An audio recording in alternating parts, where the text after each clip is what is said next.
Welcome, ladies and gentlemen, back to the Valley of the Judged. I am your one and only gaming monk, better known as Mildra, and with me, as always, is my good brother here in the temple, the man of 1,000 runes, the CEO of Zadari Enterprises, and the bane of my fucking existence, good brother Xanatrix. Zadari Enterprises would like to remind you that breakfast for dinner is always acceptable. Look, pancakes for dinner is a long, proud tradition in the Midwest, and I will not have anyone slander it. I always did waffles, but same difference. Waffles have pockets. Yeah, just pancakes is the tradition. Oh, I know. I lived in Minnesota for 2 years. I know.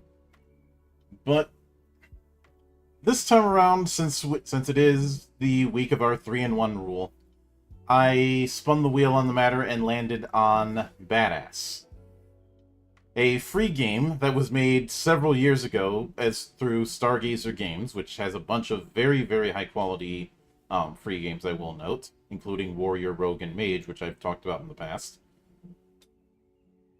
and is done by someone who is very familiar here in the temple, that being J. Stephen Anyong. Some of you may know him through his blog, The Life and Times of a Philippine Gamer, which I have been very vocal over the years about how much I was ripping off his thing when it came to some of the deep dives that I've done on this channel. Yep. And going full circle by interviewing him a few years back. I also have him to thank for giving me the perfect argument to convince people to not try the 5e version of the D&D 5e version of Legend of the Five Rings when he did his coverage of that. I hadn't Why would you ever try to do L5R in D&D system? That just doesn't fit. They tried that a few years ago with 2nd edition L5R, which is in the halls of we don't talk about that, according to the fan base. L5R went from 1st to 3rd edition. It's weird. Yeah. But the deal breaker back then was the fact that there wasn't any social mechanics. Of course. I mean, that should still be the deal breaker now if we're talking D&D 5e.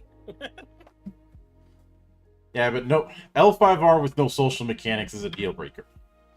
Mm-hmm. When I've often told people, do not think of it as you're not playing as Ronins. You're essentially doing Game of Thrones, but with a far better ending and far less severed heads. Because court intrigue is a much bigger deal in L5R than outright combat. If anything, L5R's system, I won't say it punishes combat, but it certainly can be punishing if you don't know what you're doing.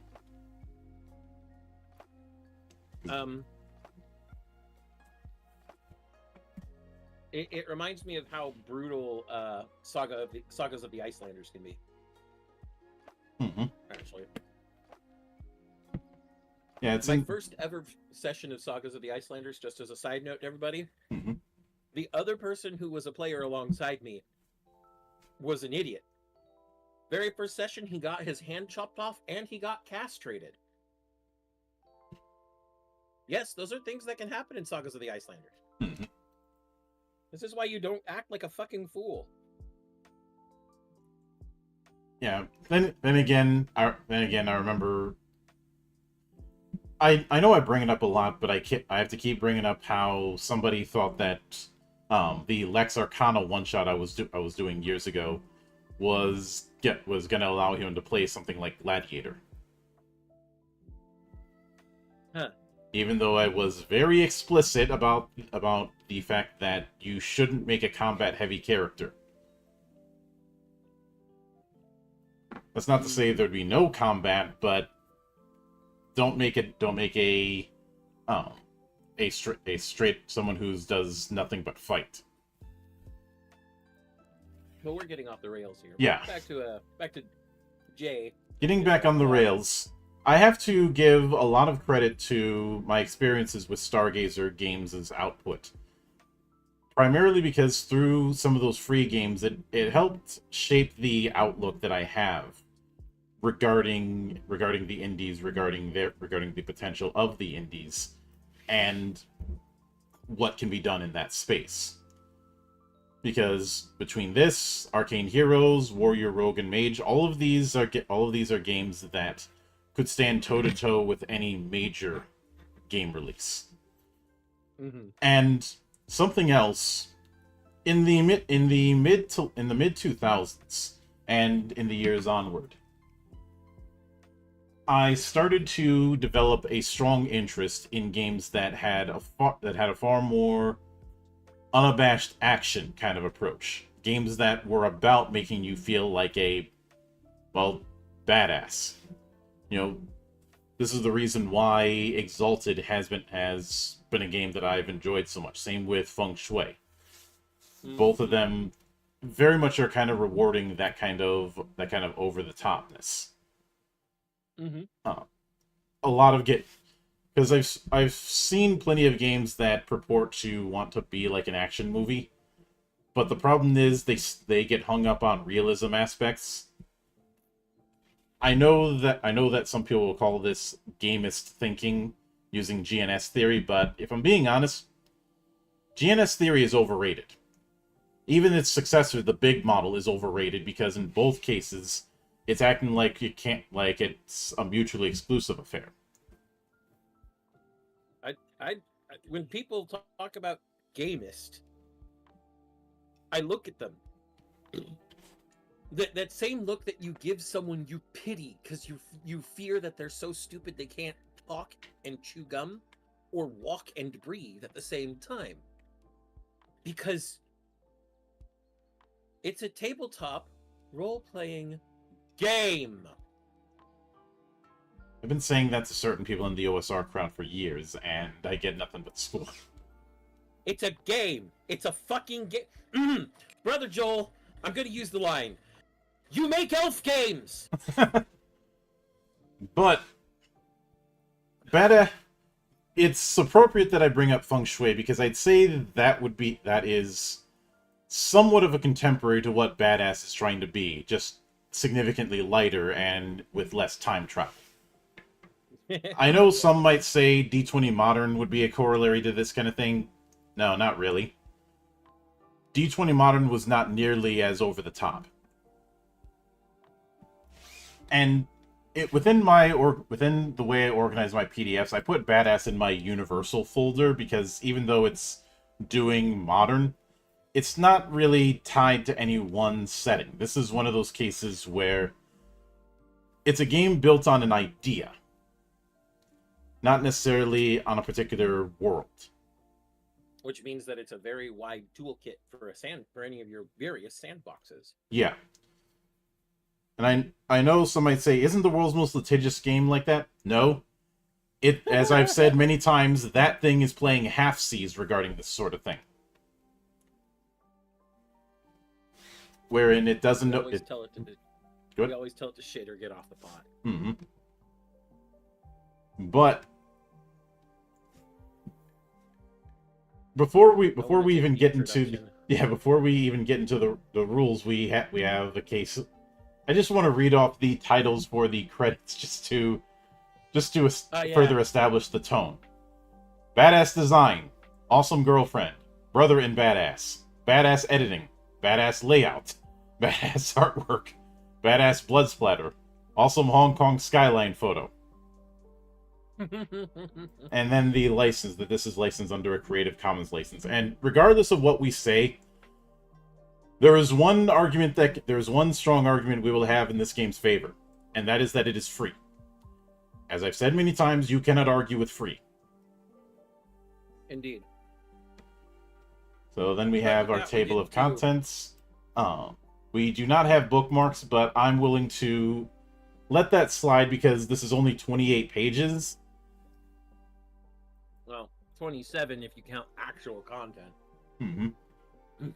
And this thing was made at a time where putting a bunch of bookmarks in wasn't as much of a thing. This was made in 2011.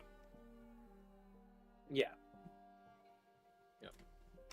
But yeah, with that we get to the very beginning, a badass introduction.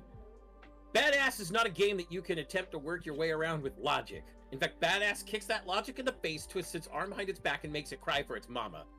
Kick a reinforced metal fire door down off its hinges? Badass. Catch a bullet with your teeth? Badass.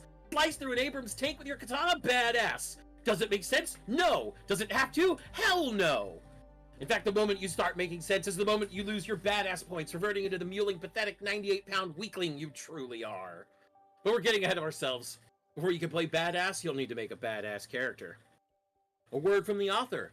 Badass was a game born of these three essential elements. Too much sugar. Too many misspent hours of the author's youth wasted on action B movies. The incessant encouragement of the awesome people in the Stargazers World chat room. The objective was simple, to make a fast, rules-light system that could serve as a satire of the overtop nature of the action movie genre.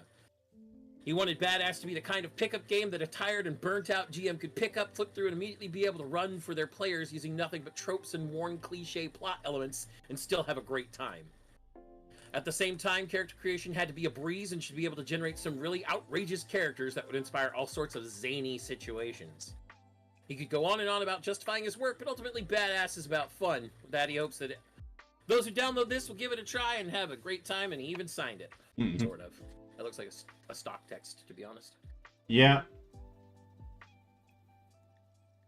I really like the fucking art, though, so far. Mm-hmm. Like, in the first 4 pages, technically the table of contents is its own page, we have these little insert arts that are just... I love it. I fucking love it. Mm-hmm. Then we get to Badass character creation. First, starting with a summary. 1. Give your badass a name. Some people like to do this last. 2. Come up with a badass defining moment. 3. Pick which type of badass your character is. 4. Pick 2 flavors for your badass. 5. Every badass starts with 5 badass points. Write that down. 6. Badasses also begin with no points in awesomeness. Don't worry, it won't stay at 0 for long. 7. Give your badass some gear. 8. Ask your GM to check out your badass. If you impress him enough, he might give you extra badass points. And we have defining moment. Every badass has a defining moment. It's that point in your badass character's life when something went terribly, terribly wrong and nothing will ever be the same again. It could be when he lost his family to gun-toting terrorists, or the time when she was brutally beaten and left for dead in a dark alley in the bad side of town, or that time when the neighborhood kid kicked his dog. Doesn't matter what the moment was, but it changed your character's life forever, putting him on the irreversible path of the badass. Think about it and scribble it down on your badass character sheet. Yep. So then we have type. It's essentially one of 3 archetypes. You have kick-ass types, which get a +2 bonus in all physical rolls. You have smart-ass types, which gets a +2 bonus in all mental rolls. And wise-ass types, which get a +2 bonus in all social rolls. Then we have flavor. Flavor is what makes a badass different. Talents, style, professions, maybe even special powers. Flavor is whatever makes a person unique from the average Joe on the street. And find more about flavors on page 7. We'll get to that later. And badass points. Badass points are a mechanical in-game measure of just how much potential your badass has to be awesome. BPs are used in a multitude of ways, from determining initiative in a fight to powering certain flavors. Badass points are discussed in more detail later on. I know some people will call this a meta-narrative mechanic, but if I'm being honest, I can't hear that phrase without cringing. It's just buzzword criticism at that point in my head. Mm-hmm. And we have awesomeness. Awesomeness is the quality that all badasses strive for, whether they know it or not. By performing balls-to-the-wall, daring, and mind-blowing perfection, the badass grows his awesomeness 1 badass point at a time. Awesomeness will be described later. Then gear. Man uses tools, so there's no reason why a badass wouldn't use them too. Pick gear appropriate to your concept and run your selection by your GM. He'll have the final say on whether or not it makes sense for your character to start with a rocket launcher. Gear and weapons are discussed further in page 23. We'll get to that later. So then we have flavor, and I'll let you take that. Alright. Badass isn't just one thing. It's all sorts of things. Your badass isn't just one single stereotype. Instead, badassitude comes in different flavors, each of which allows your badass to do cool shit. And they censored shit. This is a badass game. Why would you censor the curse words? I'm gonna deduct badass points for that one. Starting badasses begin with 2 flavors. Don't worry, you get more flavors when you raise your character's awesomeness. Like a bartender from hell, your job as a player is to make your own unique Molotov cocktail of flavors to make the ultimate badass. We have the first section, racial flavors. Normally, badasses are human, but on occasion, a random badass comes from an entirely new species.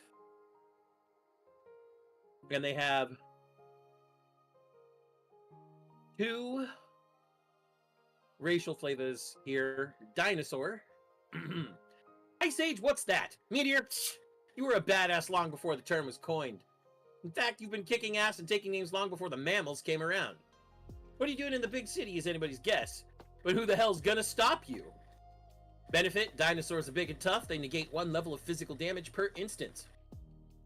Drawback, dinosaurs cannot normally communicate via speech, nor use tools or gear meant for human hands with opposable thumbs.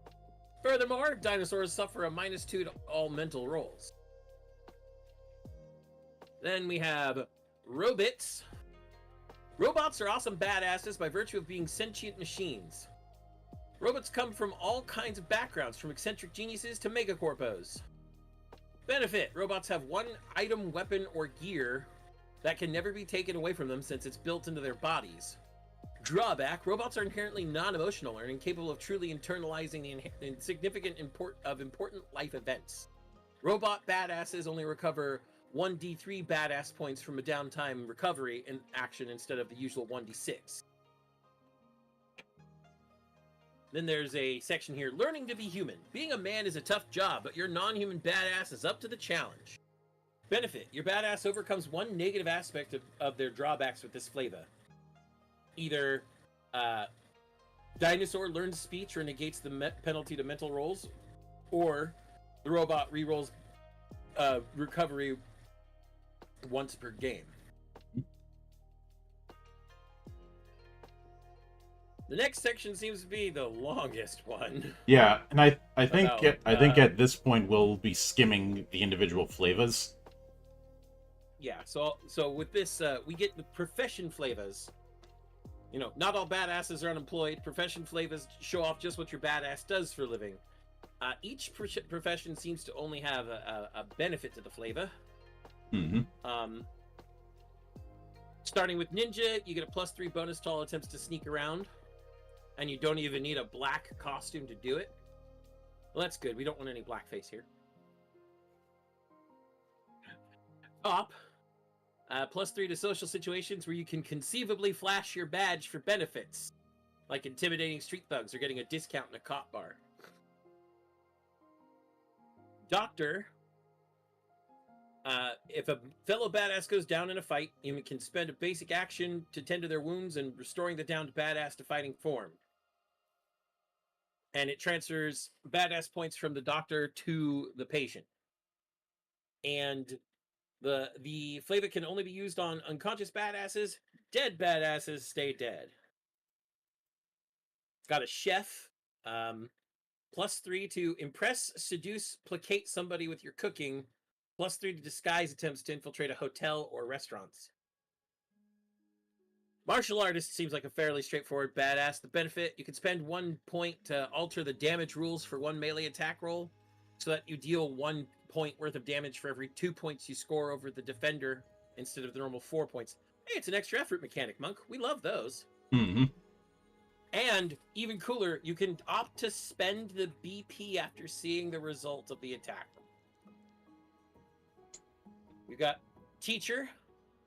Once per game session, you may perform any form of deliberate or careful planning without losing a badass point. Since you're badass, you're supposed to go in guns blazing, balls to the wall, and not give a fuck. Mm-hmm. A teacher gets to be badass by also teaching. Awesome. Politician.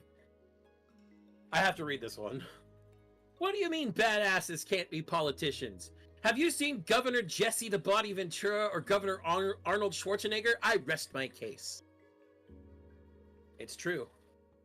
And the benefit they get is +3 bonus when trying to rally a crowd or sway a group's opinion about yourself on a given subject.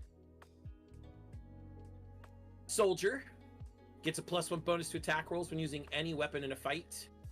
As a special downtime action, they can call their old war buddies, and they count as mooks under control of the GM and will act in the soldier's interest to the best of their abilities. And then the final profession flavor is Gambler. Spend 2 badass points to reroll any one of your badass's failed non-combat rolls. There's no limit to the number of times you may spend for a reroll, but successive rerolls for the same task cost double the number of BPs to the previous attempt. Essentially, you're going to have a what's known as a exponential escalation: 2, 4, 8, 16, 32, 64, etc., etc. And the reroll affects all dice used in the roll, including dice granted by badass points. All right.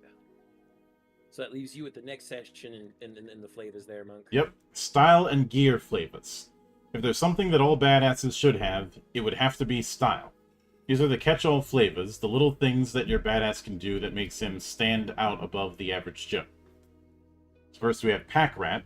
Twice per game session, you can spend 1 BP to make an unmodified 2d6 roll to determine if he's actually carrying a tool or item that he needs at the moment.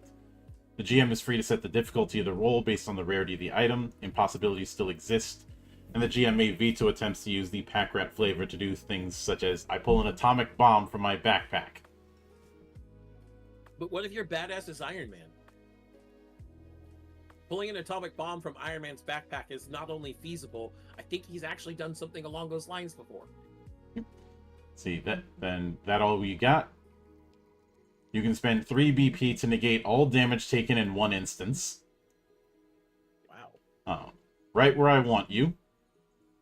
You can spend 2 BP as a free action to go to Mook or Villain with a ranged weapon to approach within striking distance.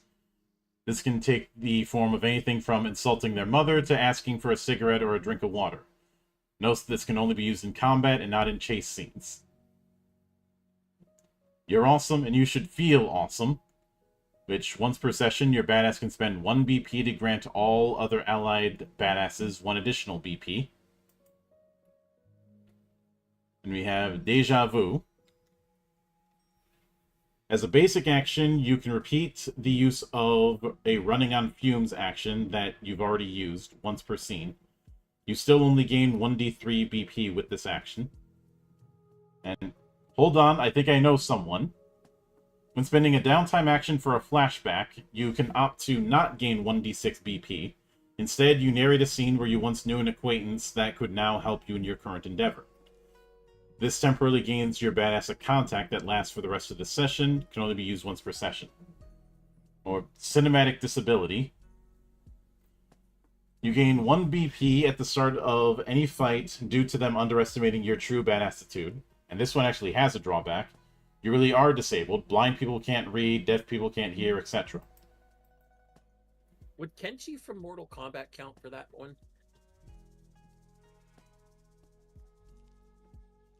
Since he can't see, but he's psychic. I think he's a pretty badass character. Yeah, I would say so. I would probably add a little thing that Chuck Sonnenberg did with his playthrough of Rexdart in Tor, and that is can't see holograms. Mm-hmm. Since Rexdart, for those who didn't watch that playthrough, is a Miraluka. Miraluka do not have eyes, but they, for the most part, don't need them because they see using force. But there's no force when it comes to a hologram, so they shouldn't be able to see them.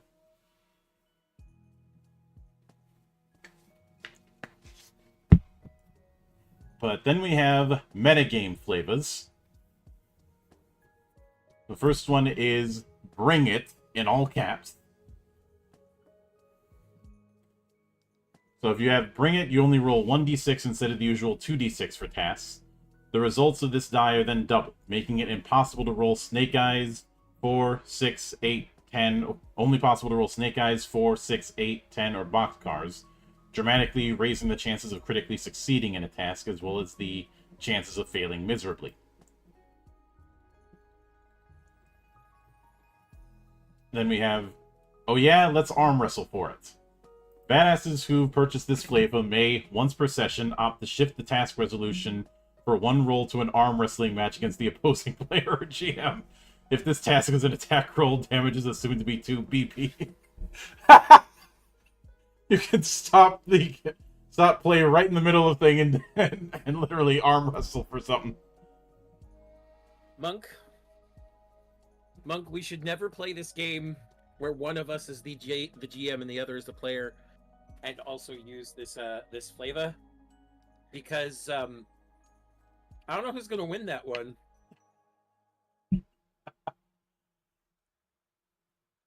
Instead, let's make Kay the GM in that situation. But we have... That was mean of me, but that's okay. Yeah. Then we have Everyone's Got a Price. I can hear Ted DiBiase laughing in the distance.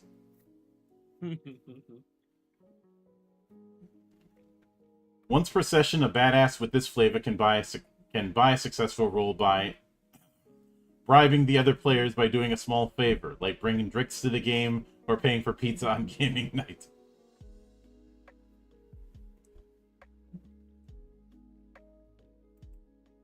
Then we have little do you know that I am actually a robot. A badass with this flavor can cash on his 30 awesomeness at any time as a basic action. The only requirement is that the badass must reveal whatever flavor it is he purchased with some sort of statement in character.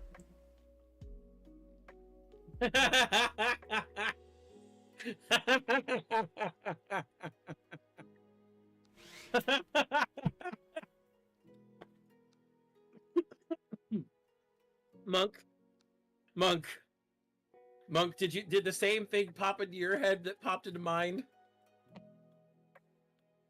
Somebody with this flavor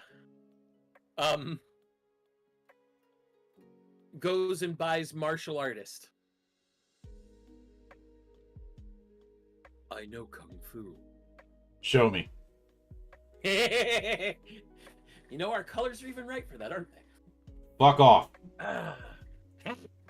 Hey, I made fun of myself there too. Fuck off yourself. But then we have... With that, we move on to badass points. Yep. I'll let you take that. Okay.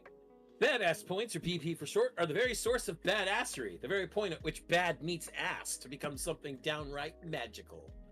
Within, a badass character enhances his ability to beat the shit out of people and do things that mere mortals cannot even fathom. However, badass points only emerge after a badass disposes of two inconsequential factors: logic and fear. As long as these rule his thought processes, a badass cannot truly dedicate himself to his task.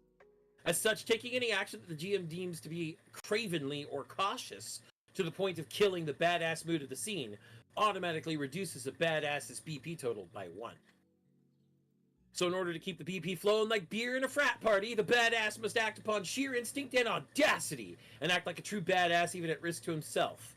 Otherwise, the magic goes away, and the badass is reduced to being an average Joe. You know, it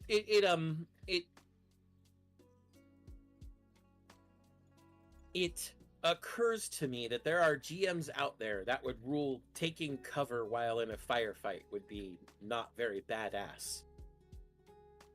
For them, I refer to the Carl Urban Judge Dredd movie. Tell me that being in cover is not very badass when he still gets a fucking bullet through the goddamn torso while in cover. Suck a dick. Average Joes. Being an average Joe, that is a badass character with 0 badass points, is a dangerous situation. Bereft of the protection of his armor of badassitude, the average Joe can actually die if he suffers even a single level of damage in this vulnerable form. There are no negative levels of health. As soon as an average Joe receives further damage, he's considered down and out of the fight. Then we have the uses. What are badass points used for? Badass points can be spent on any of the following. Once per turn, the badass may add 1d6 to any one of his rolls. This die is rolled after the result of the base 2d6, but cannot be used to prevent a snake eyes result. Or you can pay for the benefits bestowed by a badass's flavor. Each BP spent in this way adds to a badass character's awesomeness stat on a 1-to-1 basis. Awesomeness is important as it denotes when a badass earns the right to gain a new flavor in play. And then we can regain BP. Nobody wants to be an average Joe. As such, badass characters can regain 1d6 BP once per session by narrating any of these downtime actions. A training montage.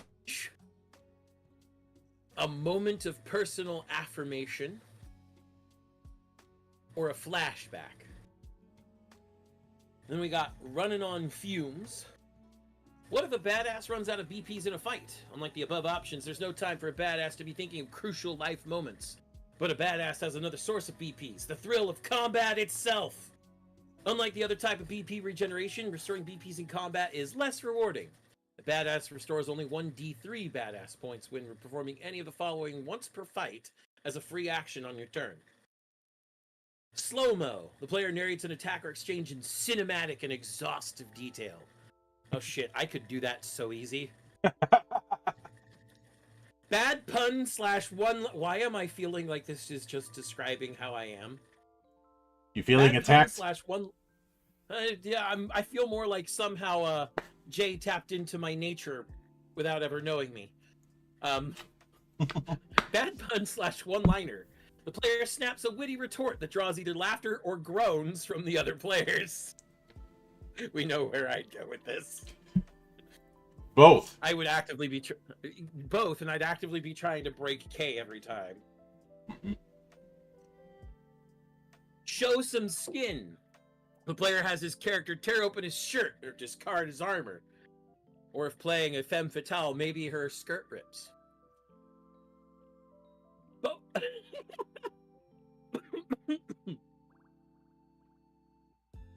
Oh. Pose down / strut / weapon flourish. The character skips his turn to pose or show off. Man, why? Why do I really feel attacked in all this? Also, this would probably include those moments where you're inspiring others through your verbal skills, I guess. Or if we're doing anything with JoJo's Bizarre Adventure, it's just all the goddamn posing. All of it. Every part of it. Trash talk. The character insults a target. Don't hold back now. A badass is meant to make his enemies feel inferior. Yep. This is just me. Why is this all just me? Dramatic entrance. If the character enters the fight when it's already going on, then the player may decide to narrate the character's entrance into the fight in a showy manner. Monk, this is just a heal. All of this is just a heal. This is just a heal. And maybe some of the more raunchy baby faces. But this is just a heal. Yeah? And then, I like this last part here. If you've never heard of a 1d3 roll, it's actually just rolling 1d6, then having the result rounding up. So a 5 result would be 5 divided by 2 equals 2.5, rounding up to 3.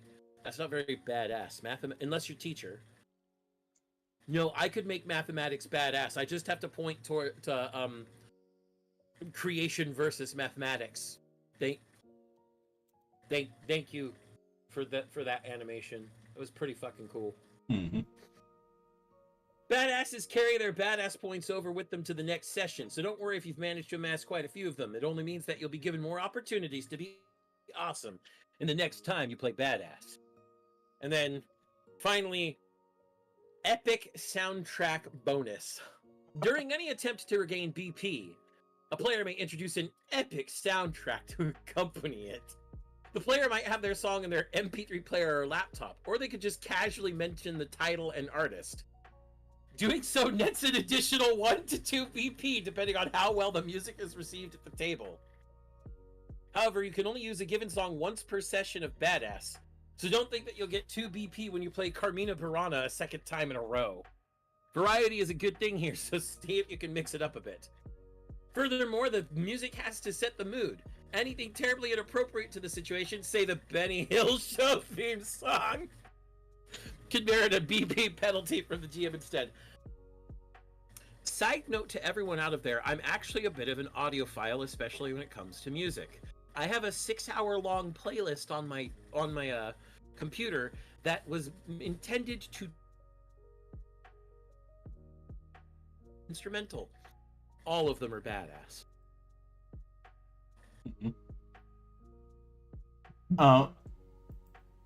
I will note what immediately came to mind when it came to the insult thing was one particular quote from the Battle of Tukid. Remember Tukid? Yep. Specifically the Battle of the Devil's Bath, where Bishor had said to Clan Steel Viper, and I quote, "Attention, Steel Vipers, attention. This is Precentor Bishor Vekel of the 6th Division. I see that you are retreating, and so early in your assault. You still haven't pulled up your reserve units yet. We expected more. A lot more from you, for sure. On Terra, there are 2 kinds of snakes. The kind with fangs, and the kind that slink away to hide. I guess in clan space, there's only one kind. Slither back to the periphery, Tin Vipers. You'll never see Mother Terra, but don't worry. We Freebursts will keep it safe from any dirty little snakes. Bye now, have a safe cower home." And that is how you show the dirty clanners they are dirty clanners. His unit was wiped out, but Bishor survived. That's because Bishor is a badass. And of course, since I brought up Tukid, I have to bring up, Smoke Jaguar was a clan. That's it. That's the joke. That's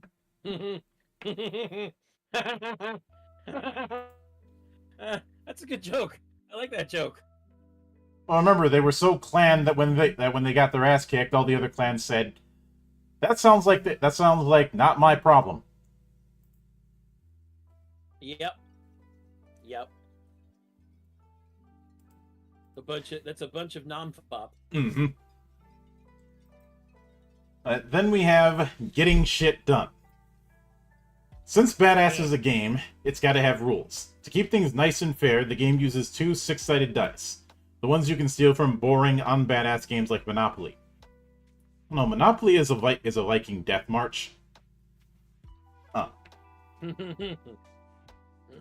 Since the whole thing is it keeps going until somebody breaks, how is that not a Viking death march? You're not hearing any you won't hear me disagreeing there. Yeah. Much like how I have lobbied for years that Jenga should be considered a form of torturing non-combatants.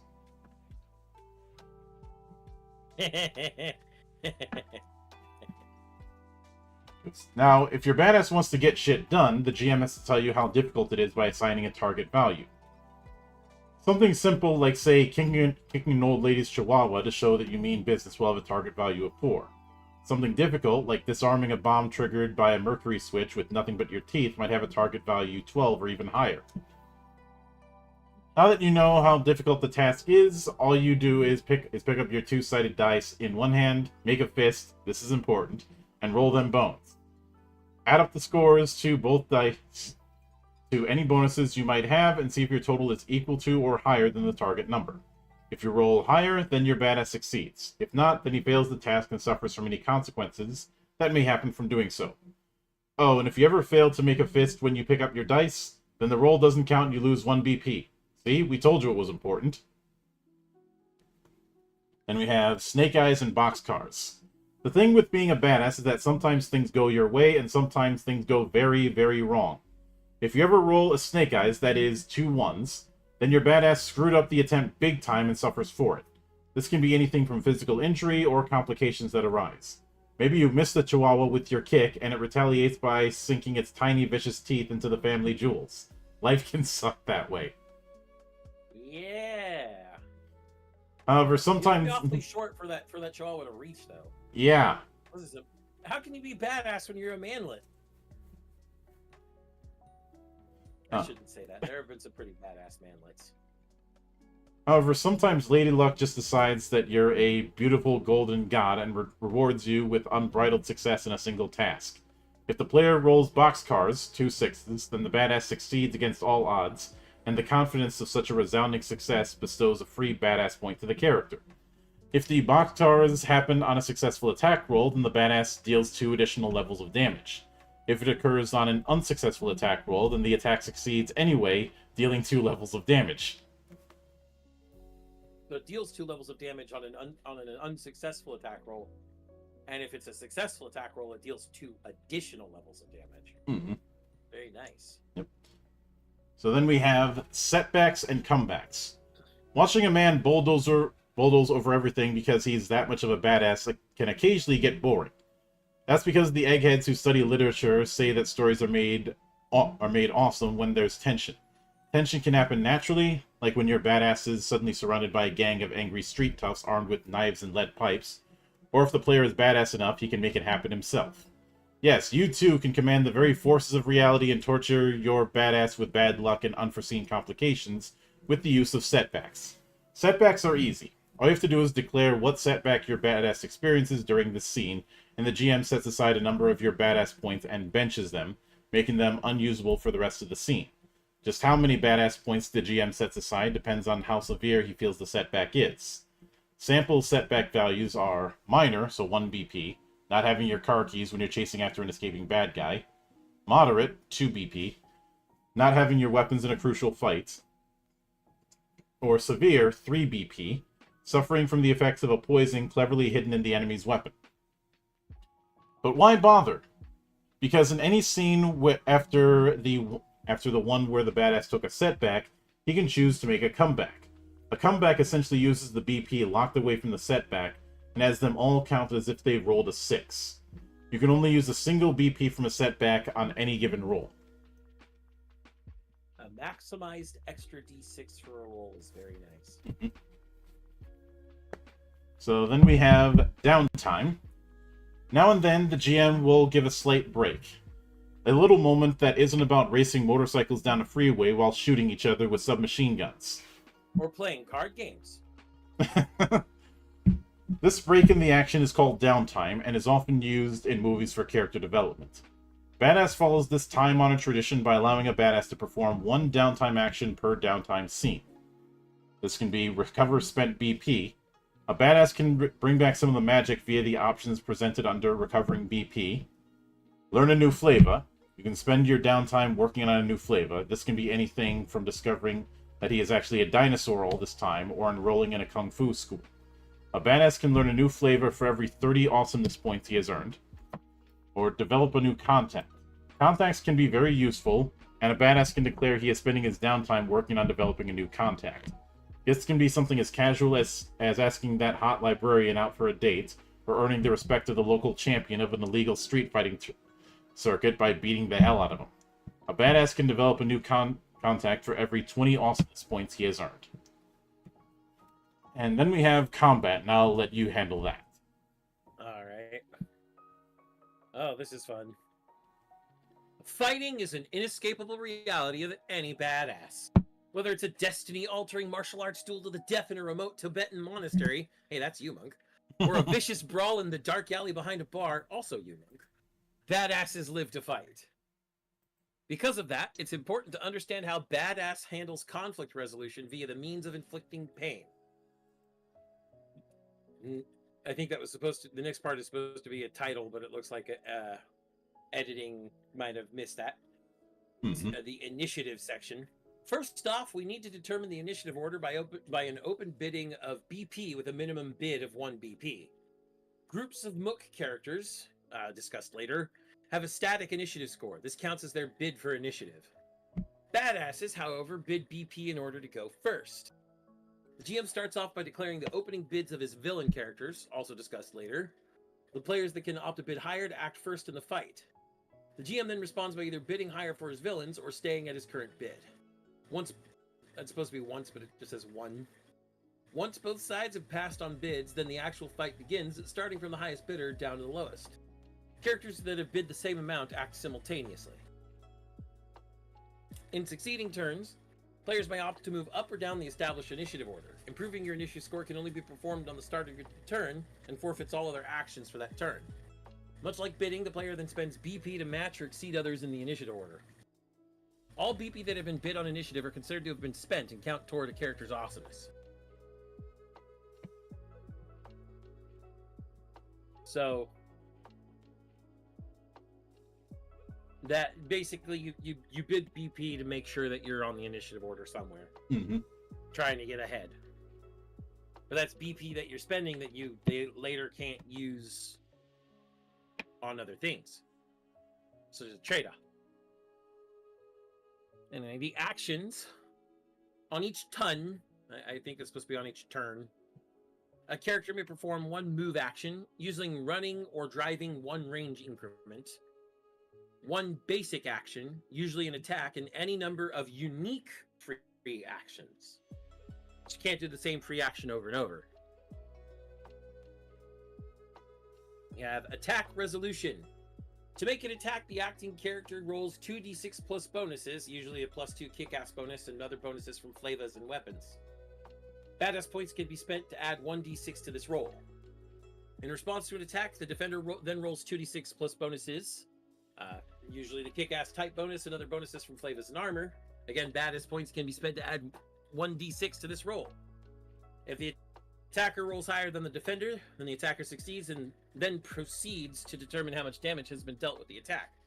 If the defender scores higher than or equal to the attacker's roll, then the attack fails. Then determining damage. Damage is determined by looking at how many points the attack roll exceeds the defense roll. Every 4 points that the attack roll exceeds the defense roll is equivalent to 1 level of damage. As an example, an attack roll that exceeds a defense roll by 6 points will deal 2 levels of damage. 1 level for the first 4 points and 1 more level for the 2 points left over.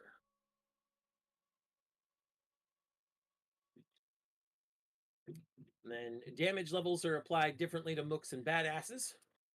A group of mooks count as having a health score equal to the number of individuals in the group. A gang of 4 thugs, for example, would have a health score of 4.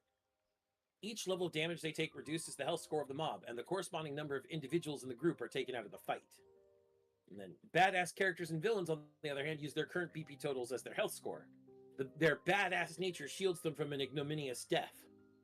However, once their BP drops to 0, then the badass is in deadly danger. Any level of damage inflicted upon a badass with 0 BP will either kill or incapacitate the badass, depending on the assailant's preferences. Then we get to range, distances, and movement. And in short here, they don't do strict measurements, so it's not grid-based, it's range increments. Melee, short, medium, long, and extreme. And the further your range increment, the more there's a range attack penalty. Melee is 0 increments, short is 1, medium is 2, long is 3, and extreme is 4. There's no attack range penalty in melee, 1 in both short and medium, and -2 in long and -3 in extreme. And the examples of what each is, melee is, well, obvious, it's hand-to-hand. Hand-to-hand or close-in weapons, essentially. Short is thrown weapons like shuriken. Medium is pistols. Long is long arms like assault rifles. And then extreme is specialized range weapons like sniper rifles. Also, a badass can do 2 move actions if they want to by forfeiting the basic action to move again. But you can't do it the other way around, which I think is pretty much assumed by anyone. You can't sacrifice your move action to do 2 basics. Yep. Then finally, we have a section on chases. In the event the 2 characters are involved in a chase, whether on foot or on vehicles, then it becomes necessary for us to utilize a chase system. First, determine the roles of the people in the chase. The one doing the chasing is designated as the predator, while the one trying to get away is called the prey. They are temporary designations and may change depending on the situation. A badass prey who might make it to a gun locker, for example, might find that he is now the predator. Then determine the distance in increments. Some chases start with an increment of at least 1, which means that the participants are within short range. Chases differ slightly from combat in the sense that all parties act at the same time rather than in an initiative order. During each round of a chase, both predator and prey make a 2d6 athletics roll, adding bonuses such as kick-ass or equipment bonuses from vehicles or gear. The GM may also levy penalties to these rolls depending on the terrain for that turn. A turn spent running through a busy street market, for example, may call for a penalty of -3 to rolls. Compare the results of the roll. If the predator rolls higher than the prey, they close the gap between them, reducing distances by 1 range increment. For every 4 points they score over the prey's rolls, they get closer by another range increment. Should the prey roll higher, then gets to increase the distance between him and the predator. Likewise, for every 4 points, increase that by another range increment. A chase ends when a predator reduces the range increment to 0, whereupon it usually reverts to standard combat. Or when a prey pulls ahead beyond 4 increments, where he is assumed to have escaped. Chase scenes are not just all about running, however. During each turn, both predator and prey may opt to perform any ranged attacks that they have available to them, given the distance between them. For example, should a ninja predator be within 1 range increment, the equivalent of short range, with the accompanying range penalties, then they may opt to throw a shuriken in hopes of slowing the prey down. That's a nice little chase system. Then we have an example of a chase. And finally, awesomeness. Although I want to take the time to point out this This art. Yeah, this fucking tank.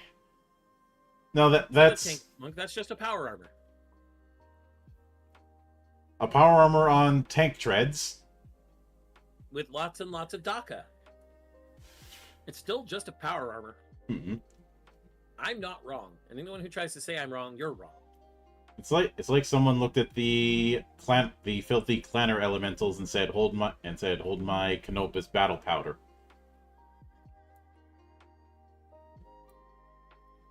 No, Monk. It's like someone looked at Troa Barton and said, "I can do better." I mean, yeah, we've got missile racks, we've got cannons, we've got 2 Gatlings on the shoulders, and way too much cannon below that. I'm wondering if there's a flamethrower hidden somewhere. I almost assume there is. Mm-hmm. But next we have awesomeness. Do you want to be awesome? Of course you do. Everyone does. But not just anyone can be awesome. To a badass, increasing awesomeness is like building muscle. You need to constantly keep being a badass and spend your badass points, or else you'll end up nowhere. Each point you spend to do something or activate a flavor adds to your awesomeness total. It's a simple formula, really. The more badass you are, the more awesome you become. Awesomeness is increased by spending BP on a 1d6 BP bonus to rolls, powering flavors, bidding BP on initiative, spending additional BP on initiative in the middle of a fight. That said, BP lost to damage or other sources never add to your awesomeness. And bring on the flavor. Finally, for every 30 awesomeness the badass has accumulated, he earns the right to purchase a new flavor. Buying new flavors with spent badass points can only be done as a downtime action or between sessions. Unless your badass has the "little do you know that I'm actually a robot" flavor. So we've got the infinite dopamine loop meme once again. Hold on.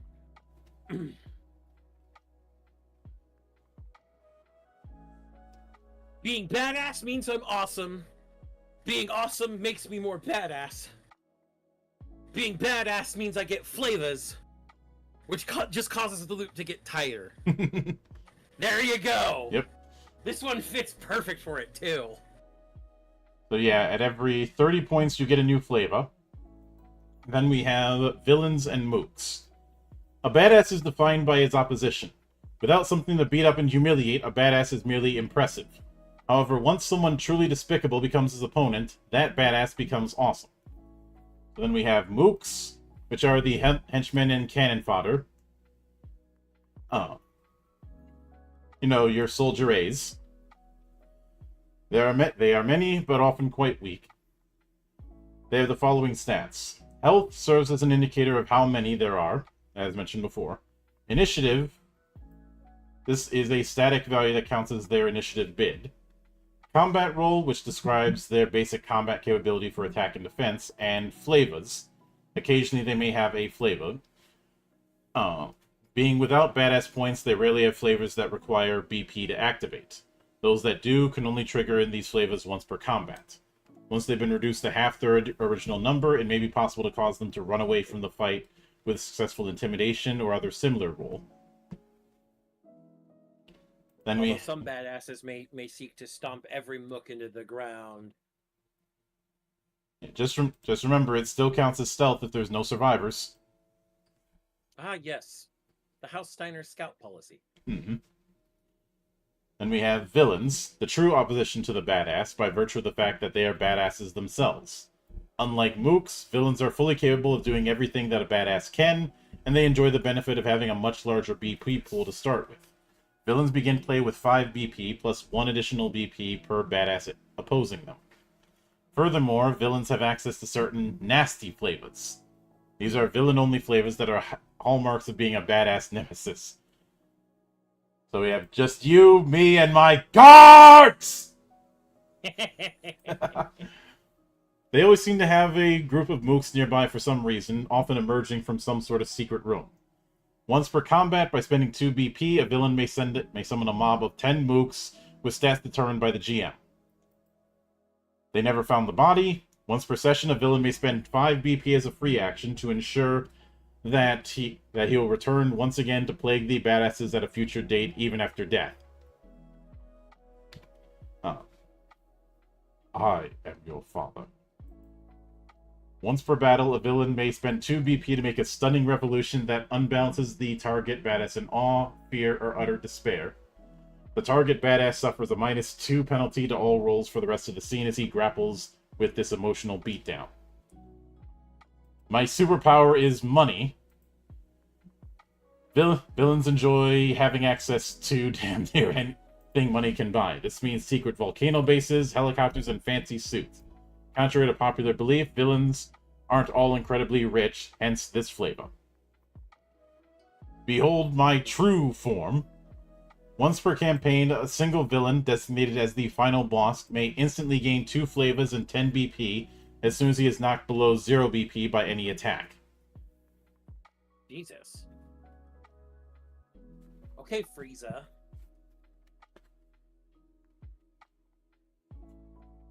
Then we have gear. I'll let you take that. Hey, look, the Riddle of Steel is here.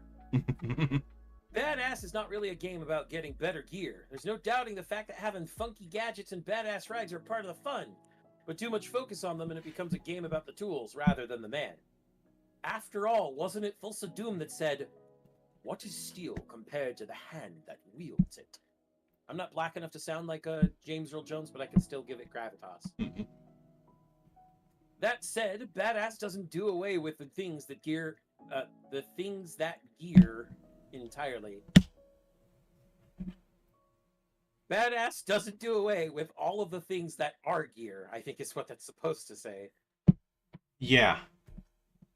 Gear and weapons bestow bonuses when used in their intended fashion. This bonus can range from +1 to +3 depending on how handy, useful, or effective it is. First gear examples, weapons. Nothing fits in the grasp of a badass more perfectly than the throat of a hated villain. Failing that, a good weapon will do. Weapons are also rated from +1 to +3, but rather than present a list of weapons, the GM running badass should exercise his judgment on how large a bonus a weapon can grant in a given fight. For example, in a prison brawl, an improvised shiv might give a respectable +2 bonus. But when fighting out in the streets, when everyone has actual knives, lead pipes, chains, and the occasional gun, a shiv drops down to a +1. Range is another consideration for weapons. Guns and other ranged weapons, such as bows, are useful in the sense that can fire into various ranges. While they suffer from range penalties, the fact that you can kill a man from a distance more than makes up for it. We have armor. Armor is not all that common in modern settings, but may occasionally pop up now and then. Armor functions mechanically as bonuses to defense rolls. Like weapons, this ranges from +1 to +3 depending on how tough the material is. This rating may go up or down depending on the damage being taken. Leather armor is cool, but it won't do much against a laser, for example. I'd actually like to point out that Casey Jones from the Teenage Mutant Ninja Turtles, wore a surprising amount of armor. Sure, it was made of things like, sports padding and stuff, but sports padding is rather tough, especially things from like motocross. Motocross pads are meant to help somebody survive falling from, in some cases, 20 feet or higher in the air while doing tricks on what's essentially a hopped up dirt bike. Yeah. Like, there's also the fact that the outfits you're going to have in most motor racing is going to be fireproof. Yeah, but one of the best things I've ever heard described, and also probably one of the most terrifying for people who are terrified of such things, the armadillo pad is what it's called. Mm-hmm. It is a specific plate of armor in a lot of high-speed racing along the spine, so that impacts to the spine do not break it. So modern armor exists, and for someone who's going to go being a vigilante or a badass, building armor into whatever repertoire you have, whatever ensemble you might be wearing, is kind of par for the course. We saw Big Daddy do it in the movie Kick-Ass. Yep. This shit was all sorts of armor. But then we have being a badass GM, which is the main thing. One of the main things to get into from this is bringing up genre variants. So we have disco badass, fantasy badass, space badass, scary badass, kill Dracula the manly way, two-fisted badass, so pulp essentially. Yep. I like how in Fantasy Badass it says Conan and Red Sonja are required reading, with a healthy dose of heavy metal to keep the blood pumping. Oh man, pulpy fantasy to be badass. Of course, you could probably describe this entire game as just being pulp. Mm-hmm. Then we have a sample setting with Central City. Flash, is that you? Which the vibe I get with Central City is akin to like Final Fight or any manner of those sorts of urban brawl kind of films that we saw growing up. Mayor Maximilian Maximum Steel. I like that. Mm-hmm.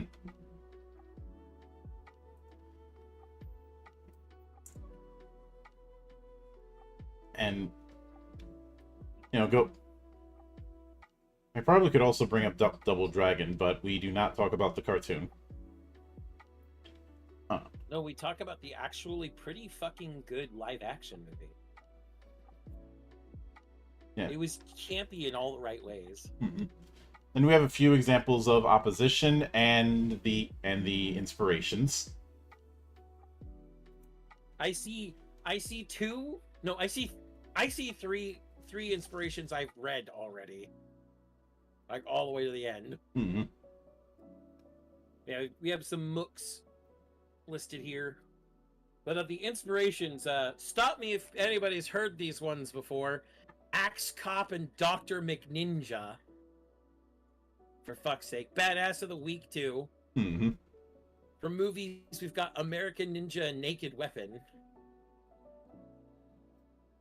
From comics or manga, we have Next Wave and Meta Barons. And for others, we have something called the entire Wikipedia page for literary nonsense.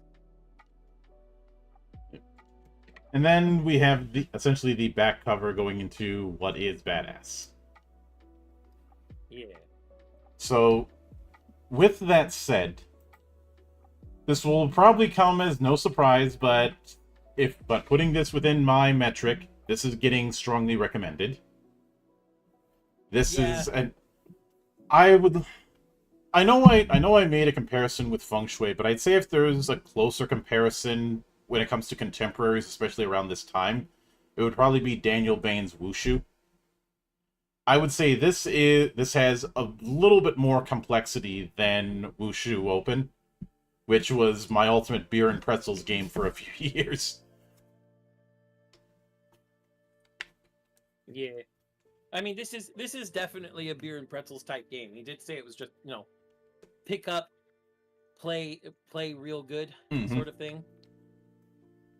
Uh no, like it's very clear this is just one of those games that you play to have good mindless fun. And I'm sure that there's like, if you wanted to play high level badassery, I'm sure you could just be like, yeah, pick some extra flavors. And by the way, your pool of badass points starts a little bigger. We're gonna do something super badass today. Hmm. Oh. It could also just as easily work if you wanted to do for whatever. Maybe it's because we just finished Armageddon, but I keep thinking that this would work really well with Getter.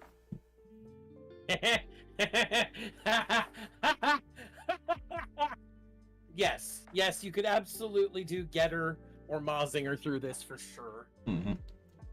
Uh, I mean, but I mean that's like half the mecha genre as well. Everybody knows that half the mecha genre is just about how badass you are. Well, everybody that likes mecha, I don't know if Gigek would know badass if it bit him in the ass. no, no, I don't. I don't think he. I don't think he would. I think that's been made very clear. Also, when it came to the whole kill Dracula the manually way, in the back of my mind, Castlevania? part of me was thinking, what would happen if Ash from Evil Dead found himself in Castlevania? I mean, we would get an awesome scene of Dracula getting blasted in the face with a double-barreled shotgun, and of course, the one-liner "Hail to the King, baby." Hmm. That's just that is the thing. Yeah, and I know some might say, wouldn't that be pushing it a little bit? Is it pushing it any further than Ash versus Evil Dead or any of the comics?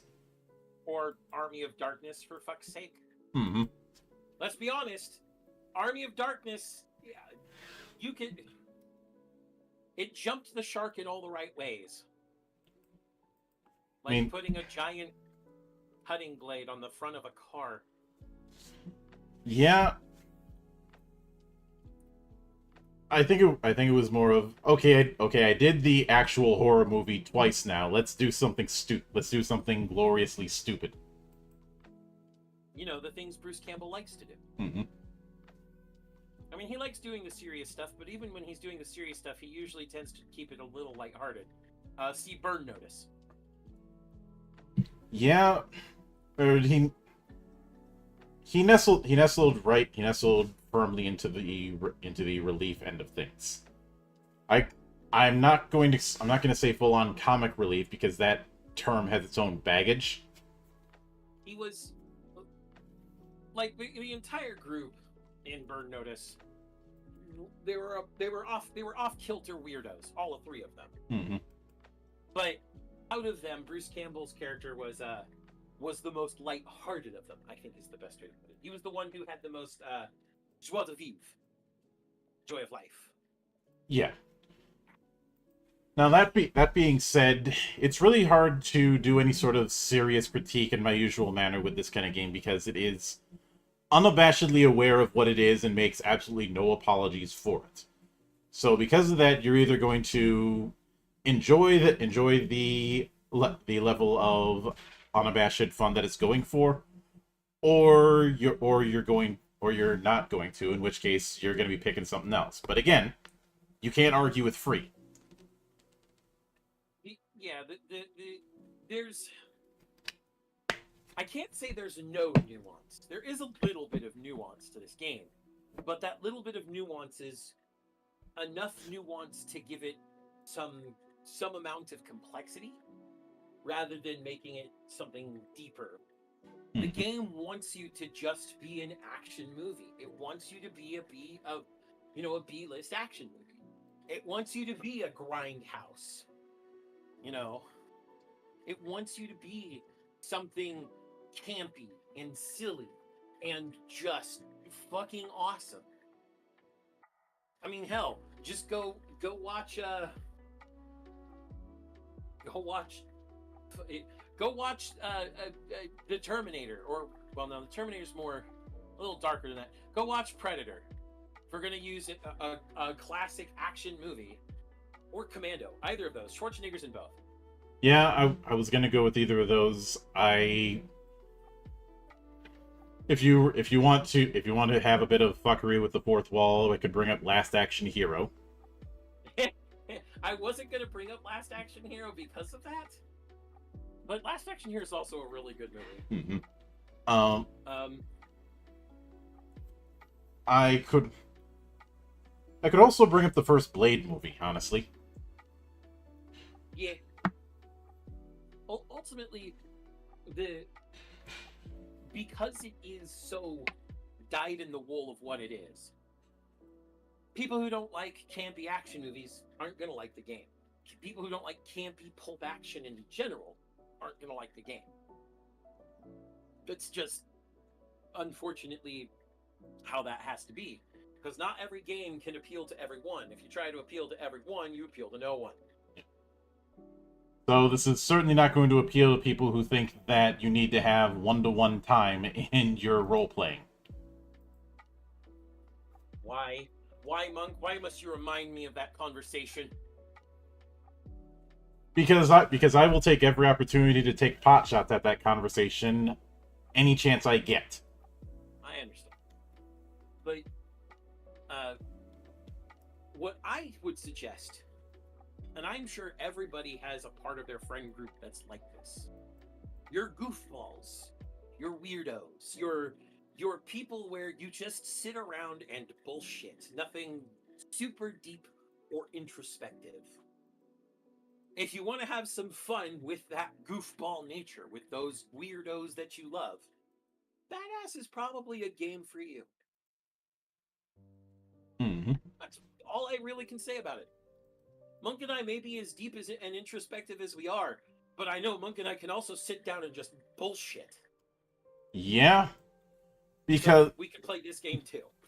Because, contrary to popular belief, I don't take myself as seriously as some people think I do.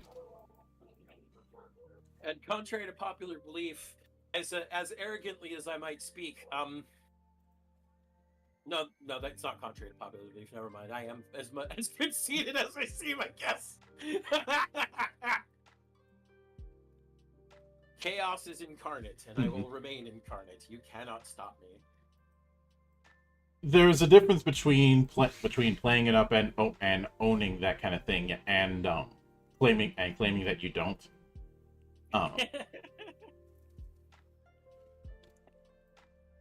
Like there's.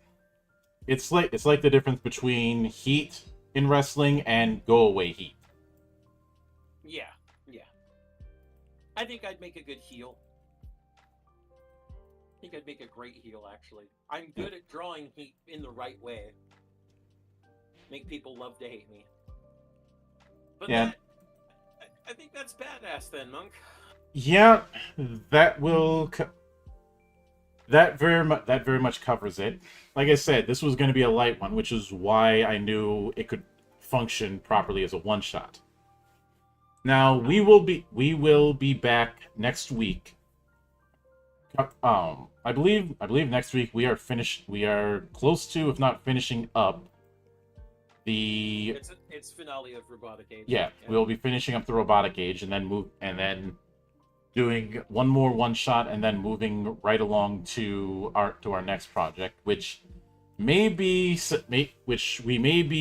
venturing back into the world of Japanese tabletop. We will see. If not, I'm going to spin the wheel again.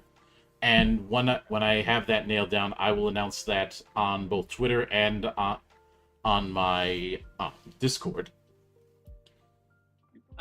Monk, you may want to account for the fact that Thanksgiving is the week after next, and maybe instead of a one-shot, we'll just take that week off.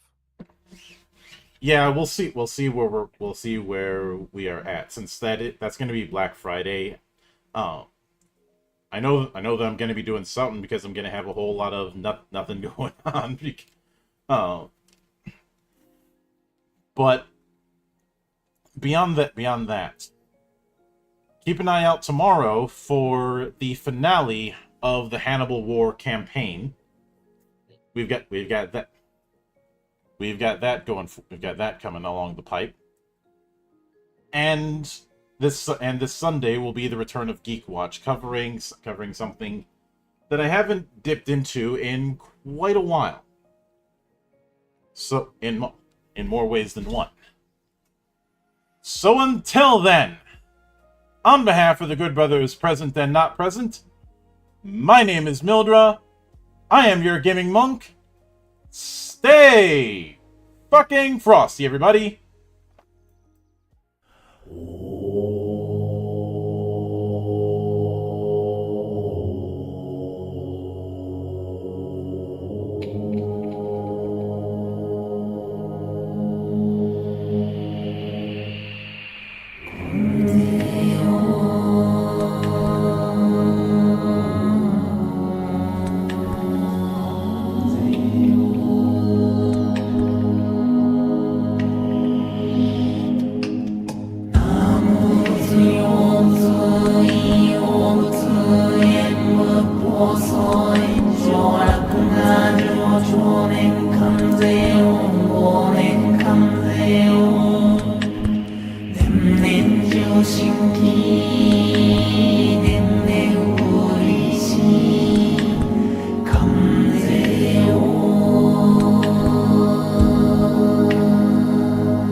Om